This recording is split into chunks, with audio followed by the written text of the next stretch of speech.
The summer sun baked the rooftops of the quiet village of Leone, but still the girl wore long sleeves. Always long sleeves.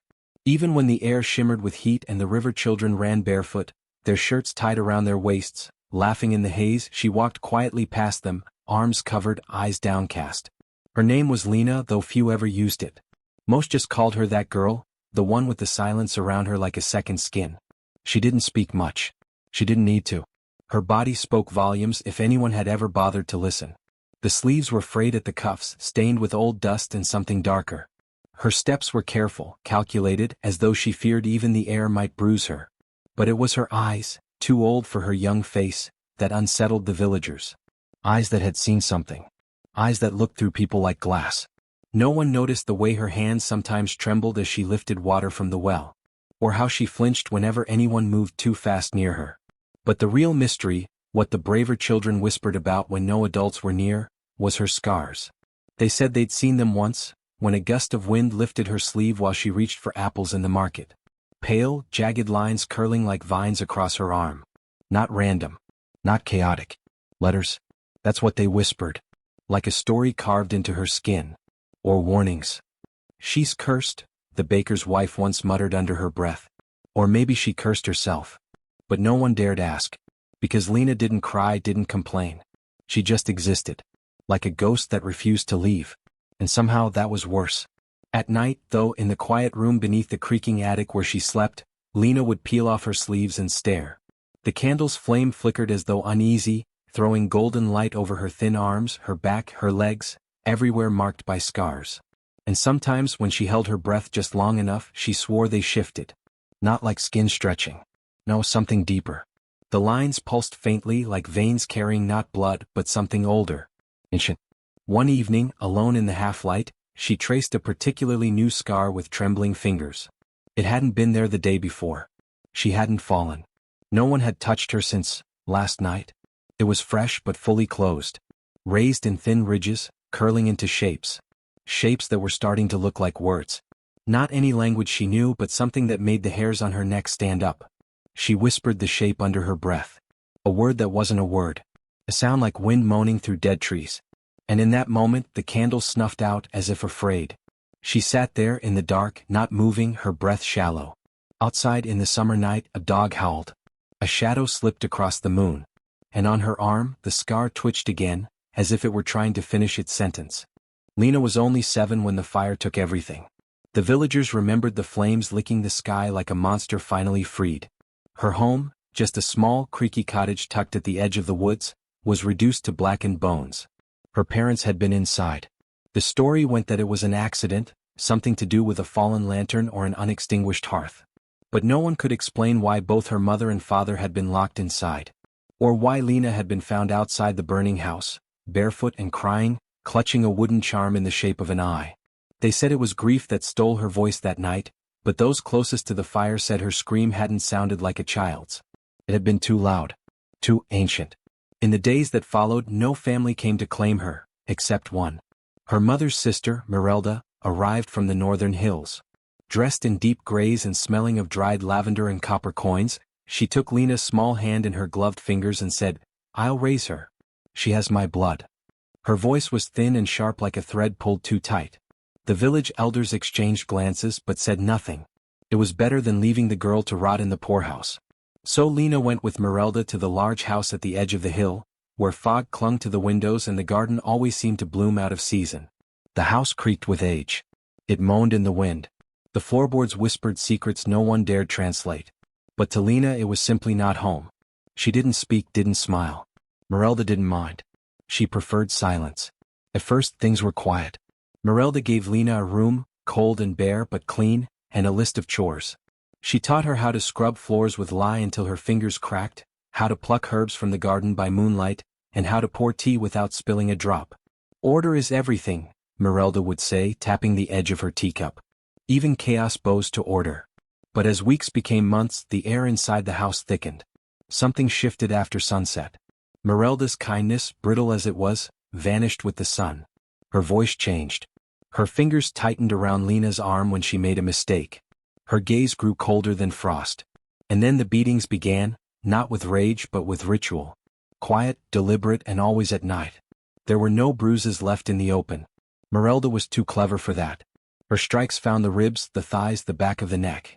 Places covered by clothing. Places no one would see. When Leone cried, she was told to be silent. When she bled, she was told to clean it. When she asked why, Morelda simply said, "You have to learn, girl. You have to break to be useful." But it wasn't just cruelty. There was something else. A pattern. The punishments were specific. Always after Leone touched certain books in the study, or picked a certain flower in the garden, or asked about her parents, the questions burned inside her. Why did Morelda keep a locked chest in the attic filled with old bones and faded scrolls? Why did she whisper in an unfamiliar tongue before she struck? Why did the house seem to hold its breath during those moments? Leone soon learned not to ask. But her body remembered. Every bruise, every welt, etched something deeper into her than pain. She stopped crying. Not because she was numb, but because crying never helped. And something told her, someone was listening. At school she remained silent. The teachers thought her slow. The other children ignored her, except for Tommen, the blacksmith's boy, who once offered her half a plum. She smiled faintly. The next day his mother forbade him from speaking to her again. "She's touched," she said. "You don't want her curse." The villagers began to avoid her. Some whispered that she walked through the graveyard at night. Others swore her shadow didn't always move the way it should. But still, every day, Leone completed her chores. She stirred the potions Morelda left bubbling on the kitchen stove. She dusted the shelves where no one else dared tread. She memorized the strange symbols carved into the banister. And every night, she bore the weight of Morelda's wrath. One evening, as thunder rolled in the distance and the wind howled through the trees, Morelda struck harder than usual. Something about a candle she forgot to snuff out. Leone hit the floor, lip bleeding, and as she struggled to her knees, something in the air cracked. Not lightning, but her. Her skin burned along her back, not from the strike, but from within. That night, after Morelda locked her away in the attic room, Leone peeled away her shirt and stared at the long welted lines across her shoulder blades. They were fresh. Too fresh. Yet not raw. And as the moonlight streamed through the narrow window, she saw it. The scars were no longer just remnants of pain. They were letters. 3 small symbols. Not quite Latin. Not quite runes. They pulsed faintly like candlelight flickering behind thin skin. She touched one and her breath caught in her throat. It felt warm. Alive. Outside the wind shifted. A whisper curled through the night. Leone didn't sleep. She watched the scar. And for the first time since the fire, she wondered if the pain she endured had a purpose. One carved in blood and silence, waiting to be read. It began with the wind. Not the normal kind that rattled the windows or rustled the leaves in the crooked trees beyond the house. No, this wind spoke. Softly at first, barely more than a breeze brushing past Leone's ear as she lay curled on the wooden attic floor. But on the nights when the pain was too much and the tears finally broke through, that was when the whispers came. Just as her sobs quieted into hiccuped silence, she would hear it, voices threaded through the night wind, murmuring just beyond comprehension. Not words exactly, more like memories of words lost to time and dust. They didn't scare her. Not at first. Sometimes they sounded like lullabies. Other times like warnings. And once, just once, they said her name. That night, Leone stopped breathing altogether. She clutched her arms to her chest and stared wide-eyed into the darkness. There was no one else in the attic. Morelda never climbed the stairs. The door was always bolted from the outside. But the wind had set it, clear and cold. Leone. She told herself it was a dream. Or the echo of her own thoughts. But even lies don't settle easily in the hearts of children who have learned pain the way others learn bedtime stories. Over the weeks, the bruises became more frequent, and stranger. They weren't always from Morelda. Some mornings Leone woke up with fresh marks she couldn't explain. She'd press her fingers into her skin trying to remember. Had she fallen? Hit something in her sleep? But no. These bruises didn't spread like normal. They didn't ache the same way. They clustered in curved lines, symbols, even spirals, as though something, had written on her in the night. She began to sketch them. On scraps of paper tucked into her mattress. They looked like markings in a forgotten language, the kind she'd seen once in one of Morelda's forbidden books. Symbols meant to summon. Or seal. Or bind. Sometimes they would fade by morning. Sometimes they stayed. Once, after a particularly brutal night when Morelda accused her of looking into the root cellar without permission, Leone lay awake until dawn, watching the marks on her forearm shift. The largest one, etched just below her elbow, twisted slowly as the sky lightened, settling into a perfect circle with 2 slashes through the center. She pressed her hand over it, heart hammering. What was happening to her? She thought of the old tales, the ones her mother used to whisper before bedtime. Of witches who wore their power on their skin. Of girls born under cursed moons. Of ancient bloodlines marked by pain. And she began to wonder, had this always been inside her? Had the fire awakened it? Or was Morelda doing something, calling something, through the beatings? The worst part wasn't the pain. Leone had learned how to hold her breath, how to bite the inside of her cheek and make no sound. The worst part was not knowing if she was going mad. Because how could scars move? How could voices ride the wind? How could a girl's body become a book? She couldn't tell anyone. Not the teacher at the village school who barely looked at her. Not the priest who had once whispered a prayer under his breath just because she walked past him. Not even Tommen who no longer dared meet her eyes. If they knew, they would say the word. And witches didn't get help. Witches were hunted, chained, burned. So she wore longer sleeves. Started wrapping her arms with old bandages. Said little. Watched everything. The attic became her refuge not because it was safe, but because it was hers. And there, in the quiet, the whispers began to form sentences. Still not in any language she knew, but they felt like thoughts. Her thoughts echoed back to her from someplace older than the walls. One night, as the moon hung high and full in the sky, Leone placed her hand against the window pane. The glass fogged under her breath. On her other arm, the scars pulsed faintly, rearranging like puzzle pieces. Outside, the wind stirred again, and this time it didn't whisper. It sang. The village of Leone was old, older than its cobbled streets and soot-streaked chimneys would suggest. It was a place built on bones and buried memory, nestled at the edge of the forest where trees grew too close together and the crows never left.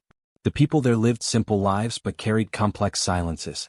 Stories hung in the air like the fog that rolled in each morning, never spoken aloud but never truly gone. Leone had always felt it, that quiet weight in the way people watched her from behind curtains, or how conversation stopped when she walked into the market. It wasn't just pity. It was fear wrapped in superstition. Something unspoken but alive. She saw it most clearly in the eyes of the elders, those who had lived through more seasons than they could count. Bent-backed, trembling-lipped, with eyes like cloudy glass.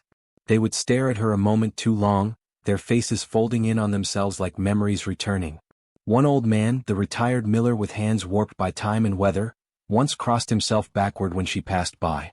Another muttered a name she didn't recognize, Velshanier. She began to notice things. Marks carved into old trees near the edge of town, matching some of the symbols on her skin. A rusted plaque on the crumbling chapel wall, depicting a girl with outstretched arms and runes burned across her body. No name, no date. Just the image. Worn by weather. Preserved by fear. It wasn't until she met the old woman by the river that the silence cracked. The woman had eyes like coal and a shawl woven from black feathers. She sat beside the water, feeding crumbs to a flock of ravens that didn't fly away. Leone had been sent to fetch water, but when she passed, the woman turned and looked at her, not through her, not around her, at her. "You walk crooked," the woman said without rising. "Because you carry too much truth." Leone hesitated. She hadn't meant to make eye contact. Hadn't meant to draw attention. But something in the woman's voice rooted her in place. The woman pointed at Leone's arms, still hidden beneath her sleeves. "The scars," she rasped. "They are not punishment. They are direction. A map." Leone blinked. "A map to what?" she whispered. "To the end of her," the woman said. "And the beginning of you." Before Leone could speak again, the woman pressed a small stone into her hand, flat, cold, etched with the same circular symbol that had appeared on Leone's skin days ago. "Your blood remembers," the old woman murmured. "You are the marked one. She cannot break you. She can only sharpen you." Leone didn't ask who she was. She already knew. That night, Leone couldn't sleep. The words, "marked one," echoed in her skull, waking something deeper. And the memories came, not her own but older. Like dreams passed down. A firelit clearing, a girl with glowing wounds, standing between a village and a creature made of ash. Her body spelled truth in a language that burned liars alive. She screamed, not in pain but in power, and the beast recoiled. The girl's scars flared, bright as stars, and when she fell to her knees, the ground beneath her bloomed in flame. Then darkness. It was a story her mother once told, softly by candlelight, the way mothers tell forbidden things. A legend of a girl chosen by pain, who would rise when evil grew too comfortable. A girl whose suffering would carve pathways not only into her flesh, but into the future. They had called her Kavasha, the one who bled truth. Her power was never hers, it came from those who hurt her. And yet, in the end, it made her stronger than all of them. The marked one. Lena sat in the attic with the stone in her hand and her sleeves rolled up. She stared at the scars, at the shifting shapes. She traced them with her fingertip, and for the first time they didn't feel like shame. They felt like language. Like a map, just as the woman had said. She wasn't losing her mind. She was remembering something older than memory. Downstairs, Morelda chanted softly in her study. Lena could hear the faint, slithering syllables, foreign, sharp. Another spell. Another trap. But Lena's scars pulsed in response. Not with fear. With purpose. The mirror was cracked, a spiderweb of splinters across the glass, but it was the only one in the attic, nailed crookedly above the basin where Lena washed the blood from her face. She stood before it, chest heaving, the bruises on her ribs aching with every breath. Morelda had been worse than usual. No words tonight. No lectures. Just fury. As if something had unraveled in her. Lena's back burned, skin stinging from the switch. She hadn't screamed. Not once. She'd learned not to give her the satisfaction. But now, alone with the wind moaning against the shutters and the candle burning low, Lena peeled away the torn back of her nightdress and turned slowly, lifting her thick braid over her shoulder. She squinted into the mirror, angling her body to see, and froze. Her skin had been torn in 3 distinct strokes, like claws. But where the blood had dried, the wounds had not settled into random welts. No, they had shaped themselves. Into letters. Into words. She leaned closer. She killed them. Her throat tightened. She blinked once, then again, heart hammering so hard she thought it might crack her ribs. She reached back to touch the marks. They were still raw, still warm, and real. She killed them. A whisper stirred in the room that didn't belong to the wind. Not loud. Not clear. Just a hush, curling in the corners of the attic like smoke. Who? Lena whispered aloud. Her voice sounded strange, cracked from disuse. She turned back to the mirror, staring at the message etched into her skin like an accusation. No, like a revelation. The question clawed its way to the front of her mind. Was it her aunt? Had Morelda killed her parents? The fire. The locked doors. The way Morelda arrived immediately afterward, already dressed in mourning, already prepared to claim Lena as her own. No tears. No grief. Just control. Lena staggered back, nearly knocking over the candle. Her back hit the attic wall, sending a ripple of pain through the letters carved into her. But she didn't care. She was breathing too fast now, trying to fight down the images rising behind her eyes. She remembered the smell of smoke. The sound of the windows shattering. The feel of the cold grass under her bare feet. Her mother's voice, soft, shaking, whispering a name into her ear just before she was shoved out the back door. She remembered the door locking behind her. Lena sank to her knees, eyes wide, mouth dry. The truth had always been there, buried beneath fear and silence. Her body had known it. Her blood had carried it. And now it had written it out plainly. She killed them. But part of her hesitated. What if it didn't mean Morelda? What if it meant Lena? The thought struck her like a slap. Her pulse spiked again and her breath caught. She was there that night. She had survived. No one else had. Could she have done something? Could she have caused the fire somehow without knowing? Was that why the runes appeared? Was that why she was marked? She doubled over, burying her face in her hands. A low, broken sound slipped from her lips. Not quite a sob. Not quite a scream. Just the raw sound of a girl who no longer knew what was real. The candle flickered violently. The mirror quivered on its nail. And then, as if some unseen force moved through the room, the words on her back pulsed again. Warmth flooded them, hotter this time like fire under the skin. And then, slowly, something more appeared. Below the original message, a new line began to form. 3 more words. Slower. Sharper. Etched with finality. Find the truth. Lena raised her head. She wasn't mad. She wasn't cursed. She was being told something. Shown something. Her scars were no longer the remnants of pain. They were clues. Someone, something, wanted her to remember. To know. And she would. Even if it meant ripping apart everything she thought she understood. Even if it meant learning what Morelda had buried in the ashes. The door to Morelda's chamber had always been locked. Lena wasn't even allowed to clean there. She'd once asked quietly why the room smelled of burnt sage and iron. Morelda had simply narrowed her eyes and said, "There are things in this house not meant for children." Obedience is protection. But tonight something was different. Morelda had left in a hurry, storming out of the house after sunset with her shawl dragging behind her and a dark satchel clutched tight in her hand. She hadn't said where she was going and she didn't lock the chamber. That was her first mistake. The moment Lena heard the front door slam and the iron gate rattle shut, she descended from the attic like smoke. Her feet were silent, her heartbeat loud in her ears. The hallway creaked beneath her weight, the silence of the house wrapping around her like fog. She paused at the threshold of Morelda's room, hand trembling as she touched the doorknob. The door opened without resistance. Inside the air felt different, thicker, heavier. Like something watched from the corners. Candles had melted down to wax puddles on the shelves. Dried herbs hung from strings above the windows.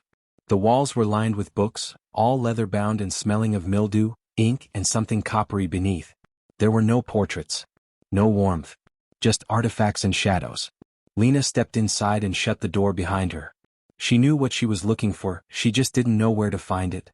Her mother's voice echoed faintly in her mind, soft and steady, speaking of things Lena hadn't understood then. If something ever happens to me, look beneath the hollow wood. Not all things meant for you will be given. Some you must take. She scanned the floor. The rug near the fireplace was off-center, as though pulled hastily. Lena knelt and lifted it. Beneath, the wooden planks had been carved with shallow symbols, like those on her skin. One was darker than the rest, worn from being touched too often. She pressed it. There was a soft click, followed by a low creak. A section of the wall slid back, revealing a narrow compartment no wider than her arm. Inside, wrapped in faded velvet, was a book. Not thick but weighty. The leather cover was cracked, the spine nearly detached. A gold clasp sealed its edge. Her fingers hesitated. Then opened it. The first page held her mother's name. Elira Thorne. For my daughter when the time comes. Lena's breath hitched. The journal was filled with looping, hurried script. Some pages were stained with water, others with what looked suspiciously like dried blood. But one phrase repeated itself over and over, sometimes in the margins, sometimes scrawled across entire entries. They come for the gifted. She flipped further, skimming. Descriptions of strange children born under blood moons. Families who vanished after reporting visions or hearing voices. Rituals performed in secret by those desperate to contain or control the truth marked. Her mother wrote of Morelda, not by name but by title, the Keeper. A woman entrusted with watching the bloodline, tasked with guiding, but warned never to harm. Elira had grown suspicious. Had feared that the Keeper had lost her way. Then, further in, Lena found an entry dated 2 days before the fire. She wants to take Lena. Says it's for her own good. Says the gift must be shaped. I don't trust her. The dreams are getting stronger. The marks on Lena's arms are starting to form. She's too young. I have to hide her. But I fear I'm already too late. Lena's hands trembled as she read. She could hear her own blood rushing like waves in her ears. There were pages torn out, violently, judging by the frayed edges. The last full entry spoke of a ritual. A ceremony meant to bind the gifted, to control what grew inside them before it bloomed uncontrollably. It had been performed once before. In a village to the south. A village that had been burned to the ground.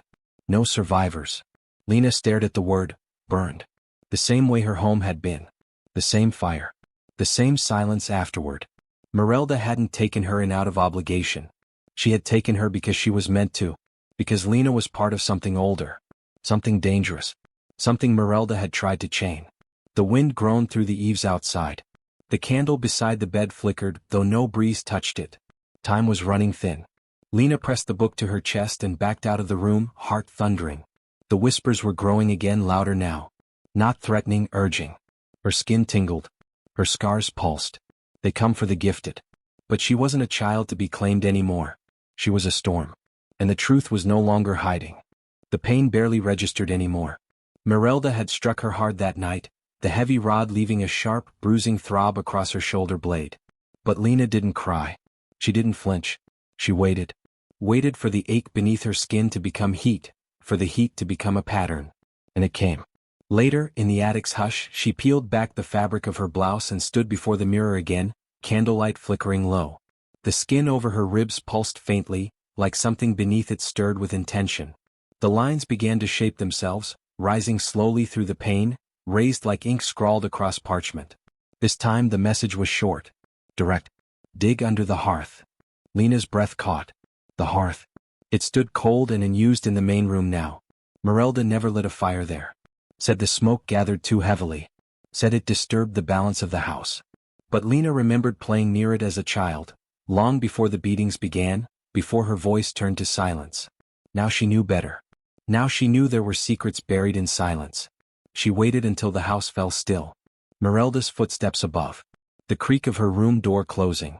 The muttering of distant words, one of her midnight incantations no doubt. Lena slid from her attic chamber, bare feet quiet on the wooden stairs. The coals in the hearth were long dead. A layer of cold ash remained from some fire long ago. But the message had been clear. She dropped to her knees, fingers sifting through the soot and grit. The stone floor was uneven. One corner near the back caught her attention. Darker, rougher, like it had been patched hastily. She tapped it. Hello. Lena looked over her shoulder once, then slid the fireplace poker in and pried. The stone lifted with a dull groan, revealing a small cavity beneath. She reached in, heart in her throat. Her hand closed around a wooden box. It was scorched black. The lid bore faint carvings, half burned away, but one symbol still remained, a small crest with 3 stars and a crown of thorns. Her family's crest. She opened it. Inside lay a handful of strange, brittle remains. Teeth, small and white, some clearly not human. Charred petals from a withered flower. A fragment of bone. And a locket. She lifted it carefully. The locket opened with a soft click, revealing a miniature painting of her parents. Her mother's eyes gazed out, gentle, knowing. Her father's hand rested on her shoulder, protective. Beneath the image, etched into the metal, were the words, "Guard the flame." Lena stared, the cold of the stone seeping into her knees. Morelda hadn't been beating her just to control her. She had been unlocking her. Like a key turned in a lock. Like fire applied to a sealed box. Her pain had purpose, had been part of a process. And now, Lena wasn't just remembering. She was awakening. The night air was sharp with tension. Lena stood at the base of the staircase, fists clenched, breath shallow. The box from beneath the hearth sat heavy in her satchel, pressing against her side like a second heartbeat. Her scars tingled beneath her skin, glowing faintly beneath her clothes, an invisible constellation awakening one line at a time. She wasn't afraid anymore. From above, Morelda's voice echoed, low and rhythmic. She was chanting again, those strange, slithering words that curled into the bones of the house. But tonight Lena wasn't hiding. She climbed the stairs, slow and deliberate, each step creaking louder than the last. The shadows seemed to part before her. At the top, Morelda's door stood slightly ajar. Candlelight flickered inside, casting long, erratic silhouettes on the walls. Lena pushed it open. Morelda stood at the center of the room, chalk markings scrawled across the floor. Her eyes glowed unnaturally in the dim light, and her voice faltered when she saw the girl. "You shouldn't be here," she hissed. Lena didn't speak. She stepped inside, letting the door shut behind her. Morelda's gaze flicked to the box at Lena's hip. Her smile returned, cruel and cold. "So, you've finally started listening to your skin." Lena's breath hitched. "You think I beat you out of cruelty?" Morelda sneered. "You think your mother was protecting you? No, child. She was hiding you from yourself. That fire was her last desperate act to bury what you are." "You killed them," Lena said, voice low, steady. The words burned her throat, but they were solid. Unshakable. "My parents? You burned them to take me." "I freed you," Morelda snapped. "You are a vessel, Lena. Meant to hold power greater than you can understand. But it must be shaped, cut, refined like glass under flame. Your suffering was the ritual. You had to break." Something in Lena snapped. Her scars ignited. Glowing lines flared to life beneath her sleeves and collar, golden light leaking from the seams of her clothes. Morelda stepped back, eyes narrowing. "You're not ready. You'll burn everything. You don't even know how to control it." "I don't want to control it," Lena said. Then Morelda lunged, muttering a curse, reaching for the pendant at her throat. Dark tendrils of energy spilled from her fingers, lashing toward Lena like black ropes. But before they could touch her, Lena screamed. Not in fear. In release. The sound tore through the room like thunder. Her scars flared brighter than firelight and the air cracked. The house groaned around them, walls shifting, floorboards buckling. The chalk symbols at Morelda's feet burst into sparks. Candles toppled and exploded in bursts of flame. The glass in the windows shattered outward. Morelda screamed too, but hers was a sound of rage and terror. The power surged through Lena, wild and molten, ancient and pure. It wasn't just pain anymore, it was memory. Truth. Generations of it, bleeding through her skin like ink from a quill. You fed on me, she said through clenched teeth. Used my pain to keep yourself strong. Morelda shrank back, shielding her face as the glowing runes on Lena's skin pulsed, burning the air between them. I'm not your key, Lena said. I'm the lock. And you never had the right. The floor beneath Morelda split. She screamed as the boards cracked open, revealing a dark, yawning chasm beneath the house, shadows clawing upward, pulled by the truth she tried to bury. And then the room went silent. Morelda was gone. Lena collapsed to her knees, her skin still glowing faintly, her breath ragged. The house groaned, but it did not fall. It simply shifted. Like something that had been asleep had finally opened its eyes. The forest was quiet, thick with mist and moonlight. Lena stumbled through the underbrush, barefoot and bloodied, her breath ragged in her throat. The trees towered above her like ancient watchers, their branches creaking softly as if whispering secrets to the stars. Behind her, the house still stood, twisted, cracked, its magic unraveled, but she hadn't waited to see it fall. The power had been too much. It had torn through her like a wave and left her hollow. Her body ached with every step. Her skin felt scorched from the inside. But it wasn't pain in the way she used to know it. This was different. This was alive. She collapsed at the base of an old ash tree, her hands digging into the soft earth, gasping for air. Sweat beaded on her forehead, mixing with soot and tears. Her blouse clung to her skin, wet with blood and ash, but her scars were no longer hidden. They were glowing. Golden light spilled from every line on her arms, her legs, her chest. Symbols danced beneath her skin, flickering in rhythm with her pulse. Some shifted as she breathed, curling and twisting like fire in slow motion. Others pulsed steady, ancient and unchanging. And then, across her collarbone, as clear as if written in fire itself, a final phrase began to form. You're the last flame. Lena blinked up at the stars. Her heart thudded once. Then she felt it, a warmth beside her that didn't belong to this world. A shimmer in the air, a ripple in the silence. She turned her head slowly, and saw her mother. Elira stood just beyond the ash tree, bathed in soft light, her hair flowing like mist, her face calm and kind. She didn't speak at first. She didn't have to. Her presence poured into Lena like balm, softening every raw edge that the world had cut. Lena tried to sit, but Elira knelt beside her, brushing sweat-matted hair from her daughter's face. You've come so far, she whispered. I'm sorry I couldn't be with you. But you've done what none before you could. Lena stared at her wide-eyed. Is this real? Elira smiled, tears gleaming in her eyes. As real as truth fire. She reached out and touched the glowing marks on Lena's arm. This is your inheritance. Our bloodline carries a flame, a gift born through pain. Truth fire doesn't burn the world. It reveals it. Every lie. Every mask. Every hidden thing. Lena swallowed hard. Morelda knew. She wanted to control it, Elira said. To use you the way the old ones did. Long ago they feared the truth so much they tried to chain it in flesh. But you, Lena, you were the first to survive it without breaking. The last flame? Lena whispered. Elira nodded. The last of our line. But also the beginning of something new. The trees around them rustled, the wind rising in a slow, steady breath. Lena could feel it now, deep in her bones. The marks weren't just scars. They were a language of light, of power, of purpose. I don't know how to use it, she said.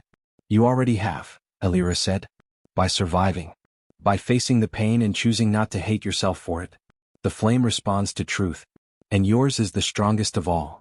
Lena closed her eyes. The warmth was spreading again, not just from the marks but from within. A gentle heat in her chest, in her fingertips, in her voice. Elira began to fade, her form softening like a memory sliding back into the stars. Remember, she said, her voice echoing faintly. You do not need to destroy. You only need to reveal. That is how the fire wins. And then she was gone. Lena sat in silence, the light from her skin bathing the forest floor in soft gold. She wasn't alone. She never had been. She was the last flame. And the world had just begun to see her burn. Morning broke with pale gray light over the village of Leone. Mist clung low to the ground, curling between cobblestones and chimney smoke. The townspeople moved slowly as if unsure whether the dawn had truly come. Then they saw her, Lena, walking down the main road barefoot, covered in ash and blood, eyes forward, face unreadable. Her sleeves were gone. Her arms glowed with golden scars, alive with shifting symbols. Each step she took left a faint warmth on the path behind her, like fire refusing to fade. Whispers began instantly. Doors creaked open. Curtains twitched. She didn't stop for anyone. The village had tried to forget her. Had watched her bruises and done nothing. Had pretended her silence was strangeness, not suffering. But now she moved with purpose, with power, and something in the air crackled as she passed like lightning just before a storm. She reached the square just as the church bell tolled. The villagers began to gather, drawn not by curiosity, but by a pull they couldn't explain. Even the elders came, faces pale and tight, muttering fragments of old prayers under their breath. Then Morelda appeared. Her stepmother stepped from the chapel steps in full mourning black, hands folded, expression calm, but her eyes flashed when she saw Lena. Not fear. Not shock. Recognition. "You should not have come back," Morelda said, voice cold. "You're broken. Dangerous." "I was," Lena said. "But you broke the wrong girl." Morelda raised her hand to summon whatever dark force she still clung to, but before she could speak, Lena stepped forward. And her scars ignited. The golden lines across her body flared to life like wildfire, dancing in radiant patterns that shimmered in the misty air. The villagers gasped. Some stepped back. Others dropped to their knees in awe or terror. Then the symbols began to shift, forming words. Clear, glowing letters scrawled themselves across her chest and arms, each burn a blade of truth. She killed Elira and Roldan Thorn. She feeds on the pain of the gifted. She burns children to bind power. Gasps erupted. Murmurs surged. Faces turned toward Morelda, twisting from reverence to horror. The elders stared in stunned silence, and even the priest took a step back, the color draining from his face. Morelda hissed. "You don't understand what you're doing. That power was mine to shape." "No," Lena said. "You were just the wick. I'm the flame." She turned to the crowd. "You've watched her for years. You knew. You saw the bruises. You heard the stories. You said nothing. And still her scars burned." One final message carved itself across her shoulders, visible to all. Truth must burn. The wind shifted. Someone in the crowd picked up a torch. Another grabbed the rope from the well post. No one spoke, but their eyes locked, judgment born not of anger but of awakening. The spell Morelda had woven for years had shattered. Lena hadn't just broken it. She had burned it to ash. They seized her. Morelda screamed, not words, not spells, but pure panic. No darkness came to her aid. No magic rose from the ground. Lena's flame had scorched it away. They dragged her to the pyre, the same one used decades ago during the last cleansing, long before Lena was born. Morelda thrashed, cursed, spat. But no one listened anymore. When the fire was lit, Lena didn't look away. The flames rose. The screams stopped. And in the rising smoke, a single glowing ember hovered before Lena's face, then dissolved into the sky. She didn't smile. She didn't cry. She simply turned and walked from the square. The villagers watched in silence. None stopped her. Behind her the fire burned clean. Weeks passed. The village of Leone was quieter now. Not the kind of silence born of fear or shame, but one made of reverence, of carefulness, as if the very air had shifted in tone. Lena no longer walked with her head down.